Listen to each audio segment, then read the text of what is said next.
Dans cette vidéo, nous allons corriger l'exercice 2 du chapitre 19. Donc c'est un exercice où on vous donne une matrice carrée, on appelle F l'endomorphisme canoniquement associé, et ensuite on vous donne une nouvelle base de K-puissance n, et on vous demande de calculer la matrice de l'endomorphisme F dans cette nouvelle base. Donc en fait on va faire un changement de base pour essayer de voir ce que ça peut donner. Donc deux matrices qui représentent le même endomorphisme, est-ce qu'elles se ressemblent ou pas? On va voir ça sur des exemples. Et là, c'est un exercice où on ne va pas utiliser la formule de changement de base pour calculer notre nouvelle matrice, puisqu'en fait, c'est souvent beaucoup trop calculatoire. L'idée, c'est plutôt d'utiliser des astuces pour trouver la matrice dans la nouvelle base. Et ensuite, la formule de changement de base nous donne une relation entre les deux matrices qu'on a calculées, relation qui n'est pas du tout facile à obtenir. On va voir ça. Donc, première matrice, c'est cette matrice-là. Donc, c'est une matrice carrée d'ordre 3. Donc, l'application linéaire canoniquement associée, elle va de R³ dans R³, donc c'est un endomorphisme. Donc, la base canonique de R³, je la note E1, E2, E3.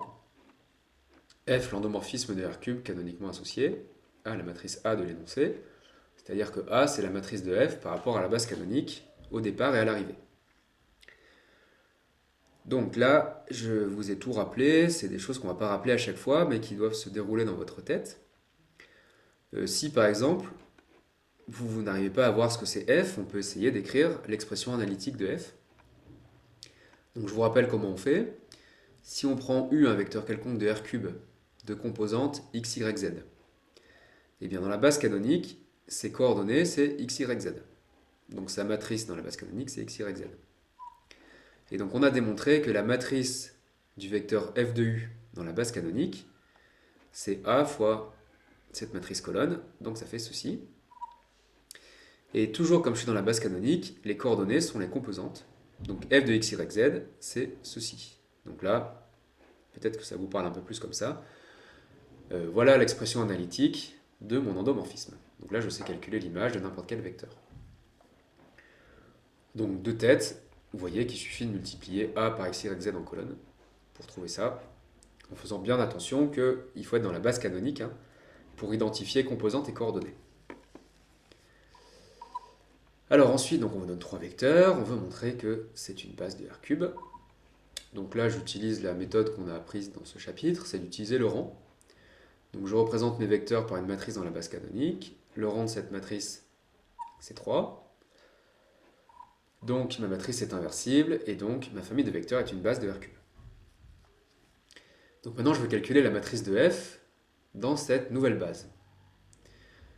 Donc là, je n'utilise pas du tout la formule de changement de base, j'utilise la définition. Qu'est-ce que ça veut dire calculer la matrice de f dans cette base? Ça veut dire calculer f de u1, f de u2, f de u3 par rapport au vecteur u1, u2, u3. Donc je calcule f de u1, ça fait f de 1 moins 1, 1. Bah là, j'utilise l'expression analytique qui est là, avec 1 moins 1, 1. Je trouve moins 1, 1, moins 1. Mais alors attention, ça, ce n'est pas la première colonne. Parce que ça, ce sont les coordonnées dans la base canonique. Moi, je veux les coordonnées dans la base B. Donc il faut que j'exprime ce vecteur comme une combinaison linéaire de U1, U2, U3. Et bien là, je reconnais moins U1. Donc en fait, c'est moins U1 plus 0 fois U2 plus 0 fois U3. Et donc la première colonne de ma matrice, c'est moins 1, 0, 0. Donc vous voyez, c'est là l'erreur. Il ne faut pas recopier ça en colonne, mais il faut chercher les coordonnées dans cette base. Alors on fait pareil avec U2, donc on trouve 1, 0, 0, donc on reconnaît U2, donc ça fait 0 fois U1 plus 1 fois U2 plus 0 fois U3, donc 0, 1, 0. F de U3, on trouve 0 moins 1, 2, qui est U3, donc ça fait 0 fois U1 plus 0 fois U2 plus 1 fois U3, donc 0, 0, 1. Et donc on obtient une matrice qu'on appelle A', qui est la matrice de F par rapport à la base B au départ et à l'arrivée. Alors qu'est-ce qu'on remarque? On remarque qu'on obtient une matrice diagonale. Donc ça, ce sera un peu le Graal. On essaiera de représenter nos applications linéaires par des matrices diagonales. Nous, on ne fera que des exemples cette année, la théorie sera faite en maths spé. Donc, est-ce qu'à l'œil nu, on aurait pu prédire que nos matrices représentent le même endomorphisme? Bah non. Quand on regarde cette matrice et celle-ci, on ne voit aucun point en commun. Et bien pourtant, elles représentent la même application linéaire, mais pas dans les mêmes bases. Mais comme elles représentent la même application linéaire, elles ont sûrement des propriétés en commun. Donc pour l'instant, on ne fera que le remarquer. Alors, que dit la formule de changement de base? Donc la formule de changement de base dit que si j'appelle P la matrice de passage de la base canonique à B, donc comme c'est de la base canonique, les coordonnées sont les composantes, donc en fait j'écris U1, U2, U3 en colonne. Eh bien, d'après le chapitre 19, P est inversible, et A c'est P', P-1. Donc c'est comme ça qu'on va utiliser la formule de changement de base. Une fois que j'ai trouvé deux matrices qui représentent la même application F, je peux les relier par une formule. Et là, on a vu dans le TD numéro 7 que quand j'ai ce genre de formule, je peux calculer A puissance n, ça fait P A' puissance n P-1, et A' puissance n, comme les diagonales, c'est un calcul immédiat. Donc c'est de cette manière que va intervenir la formule de changement de base. Et alors attention, quand on vous demande d'écrire la formule de changement de base, vous n'avez pas à montrer que P est inversible, ça a été fait dans le chapitre 19. Vous n'avez pas à calculer P-1, parce que ce n'est pas demandé. Et parfois, vous faites P' P-1 et vous dites, tiens, j'ai trouvé A. Ben, c'est du temps perdu, puisqu'on était sûr, on l'a démontré dans le chapitre 19. Donc cette formule, il n'y a pas besoin de la démontrer, hein. Vous avez juste à l'utiliser dans vos calculs. Alors après, comme c'est la première fois qu'on le fait, c'est quand même intéressant, avec votre calculatrice, de vérifier que P' P-1, ça fait A. Comme ça, vous serez convaincu qu'on ne fait pas n'importe quoi.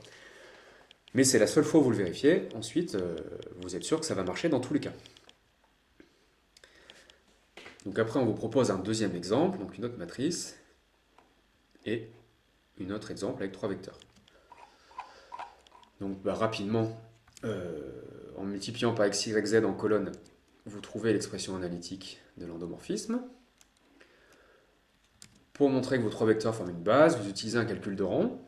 Vous trouvez 3, donc vous avez bien une base de R3. Je calcule, grâce à l'expression analytique, l'image par G de V1, V2, V3. Donc ça me donne ça. Donc là aussi, même problème. Attention, ce n'est pas ça que je veux dans ma matrice. Ça, ce sont les coordonnées dans la base canonique. Ces 3 vecteurs, il faut que je les exprime en fonction de V1, V2, V3. Alors le premier, je reconnais V1, pas de souci. Le deuxième, en utilisant les zéros, j'arrive à voir sans trop de calcul que c'est moins V1, moins V2. Donc, dans ma matrice, la première colonne, c'est 1, 0, 0. La deuxième, c'est moins 1, moins 1, 0. Par contre, G de V3, j'ai trouvé 4, moins 1, 3. Bah là, je n'arrive pas à deviner la relation. Donc, je fais un petit calcul. Je cherche 3 nombres abaissés, tels que G de V3, c'est AV1 plus BV2 plus CV3. Donc, je suis sûr qu'ils existent, puisque ma famille V1, V2, V3 est une base. Donc, je passe par un calcul de système, je trouve ABC. Et donc G de V3, c'est 2V1 plus V2 plus 2V3. Donc la troisième colonne, ce n'est pas 4 moins 1, 3, c'est 2, 1, 2. Ok? Donc j'obtiens une matrice qui représente la même fonction, mais dans une autre base, que j'appelle A'. Alors là, je remarque qu'elle est triangulaire supérieure. Donc vous verrez l'année prochaine que malheureusement, arriver à une matrice diagonale, ce ne sera pas toujours possible. Mais on pourra toujours arriver à une matrice triangulaire.